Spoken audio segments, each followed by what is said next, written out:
Every October, I try to watch up to 30 horror films I haven't seen before. One a day. I call it 30 Days of Horror.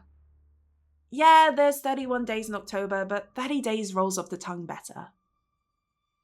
So I've seen a good amount of horror and thriller films, and figured it's about time to share my recommendations for spooky season. The best season. Hopefully these films will be ones you haven't already seen, and will inspire some horrific evenings in the scariest month of the year to get you geared up for All Hallows Eve. I'm going to give each film a bit of a mood descriptor and general summary, and avoid spoilers as much as possible, so you can discover films that suit your mood or taste best. These aren't all 5-star films, but ones I enjoyed, and I hope you will too. Please let me know your recommendations for more scary movies in the comments below. If you want to chat about the movies listed, please try to avoid spoilers for other viewers interested in watching them. Anyway, here we go. The Final Girls. Fun, funny, with feeling. Meet Max. She's just been sucked into an 80s slasher film. She's joined by her best friend's brother, the guy she likes, and the guy she likes' ex.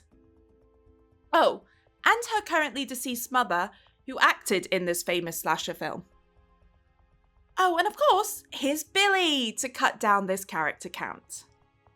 This horror film is definitely on the lighter side. It's more focused on being a fun horror comedy and homage to 80s slashers than a gory scarefest.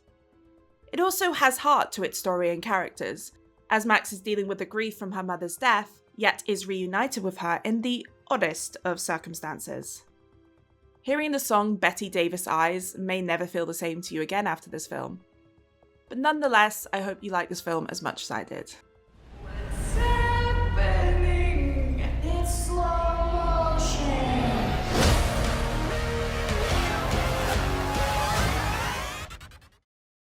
Evil Dead 2013. Gory remake and fantastic execution. Okay, this one is not for the light-hearted.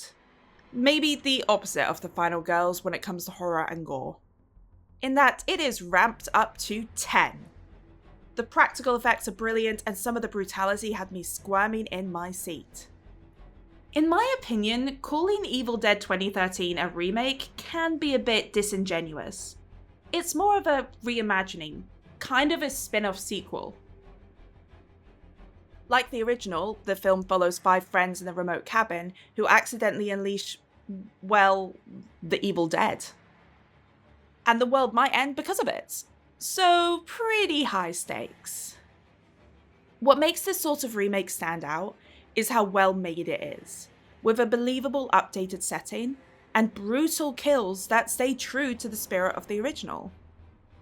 The characters also have a different purpose in this creepy cabin in the woods. They are there to help with Mia's intervention and withdrawal from drugs, so when Mia starts to complain of horrifying figures in the woods, it makes sense for the friends to buckle down and insist it is Mia trying to get out of her recovery. Also, I need to see Jane Levy in more horror films. What a scream queen!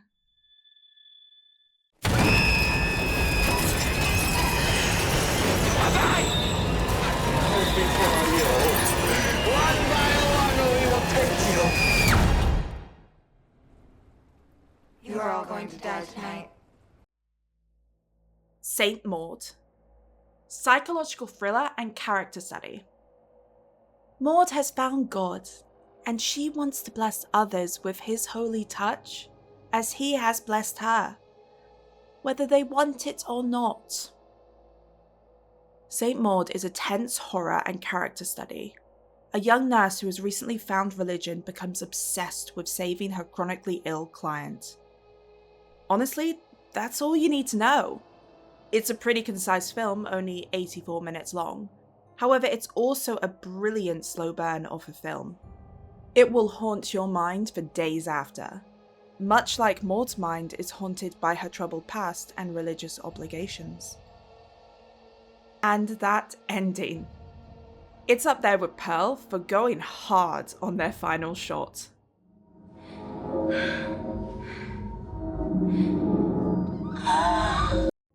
The Autopsy of Jane Doe. Small cast, big tension. If you're looking for a very tense scare, look no further. This film was discovered during a previous year's 30 Days of Horror. We had just finished watching some pretty underwhelming horrors and started this one. Within 5 minutes, the jokes faded out, and we were all silent with concentration, oblivious to how quickly our focus switched on.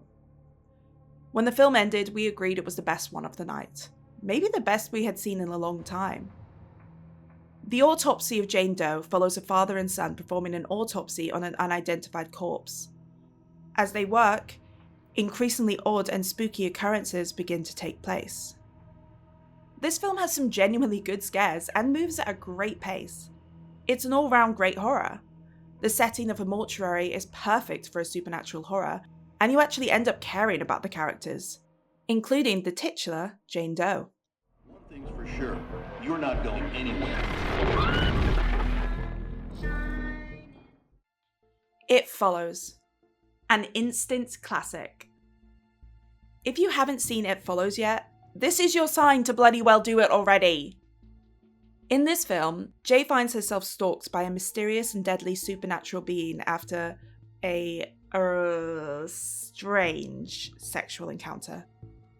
There have been many interpretations for the meaning of this film, all great, so if you're looking for a good thinker beyond its great horror and subversion of horror tropes, this one's for you.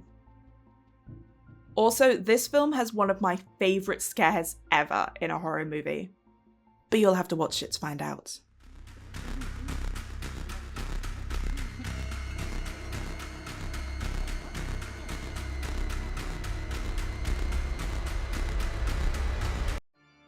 Trick or Treat, a Halloween staple. Back to a bit of fun. Although still a good bit spookier and gorier than The Final Girls. Despite how many times I see this film, it always creeps back into my watch list every year. It's a somewhat campy horror comedy that doesn't wimp out on the horror when it has to. It has twists and turns to keep you on your toes, and manages to dip into lots of different spooky genres and monsters, despite not being much over 90 minutes long. 4 stories in the same town on Halloween, all intertwined and supervised by the strange masked child known as Sam, who is determined to ensure everyone follows the rules of Halloween. This film is a celebration of the season of Halloween and the fun and spookiness that comes with it. It has some good scares and great characters. Don't be surprised if it becomes another film you're tempted to revisit each time spooky season comes knocking. Daddy! I'm back from trick-or-treating! Billy, shh. Please, be quiet. Why? Because you'll bother the neighbors. Now go watch Charlie Brown, and I'll be in a minute. Charlie Brown's an asshole! Billy Wilkins. Language. Host.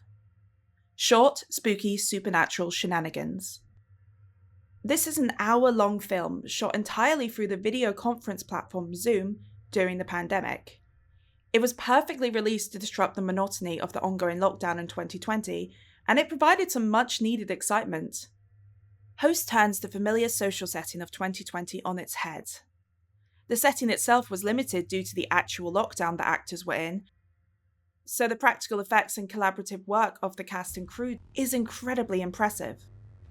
The story is kept tight and well-paced, because it uses the default time slot of an actual Zoom call. Its simple plot has 6 friends trying to conduct a séance over Zoom, and things go very wrong for them. At the very least, the film deserves praise for its creativity for both the setting and scares, during a pretty scary time for the world. So, for a quick look back at a crazy time in history and some supernatural scares that rival lockdown for its horror, check out Host. Send me a text like a normal person. Emma.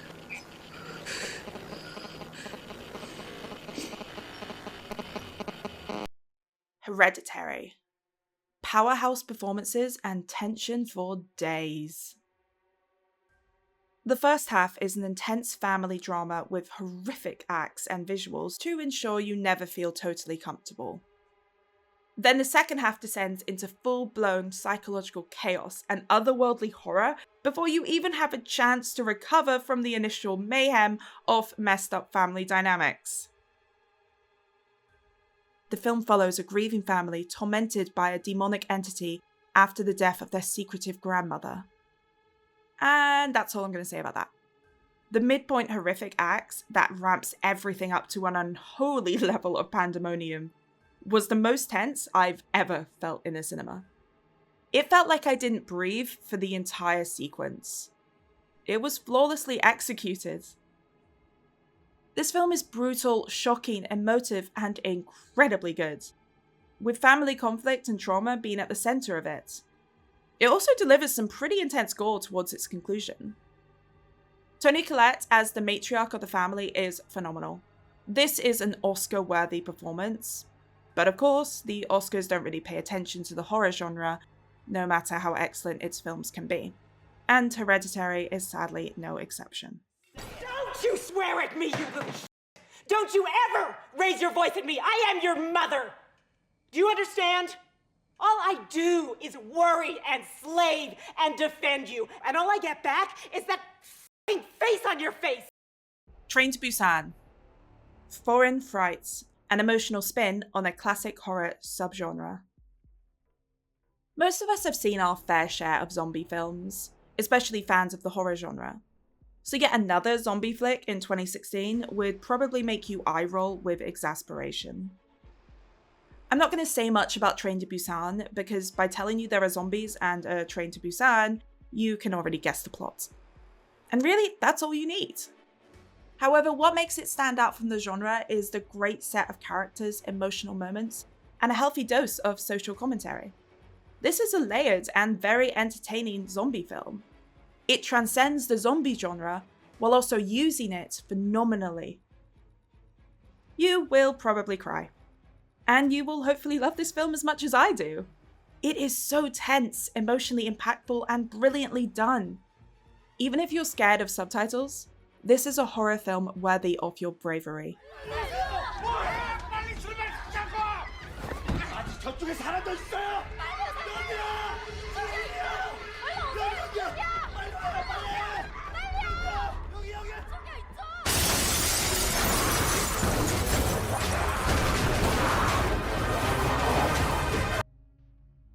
The Voices. A disturbing yet charming black comedy. Ryan Reynolds stars in a film very different from his current filmography. He shines in this movie as a lonely romantic lead looking for love, while also trying to please his talking pets. The Voices is not particularly scary, more on the freaky and disturbing side of the genre. The main character is clearly mentally unwell, but it's hard not to sympathize with him as he's clearly suffering from his isolation and unhinged mindset.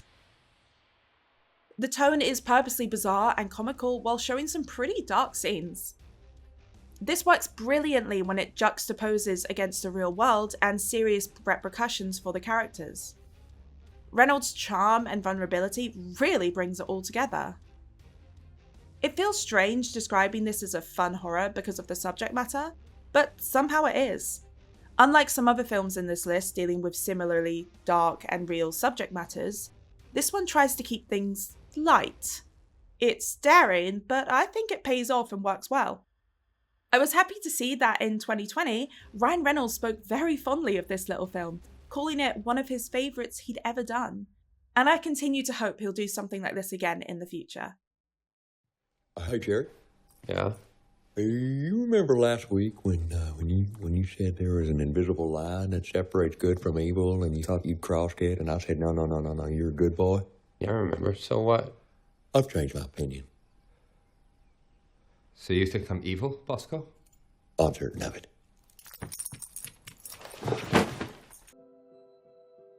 Okay, I really didn't intend for all my recommendations to come from the last 16 years, but hey, it goes to show the horror genre is still very much going strong.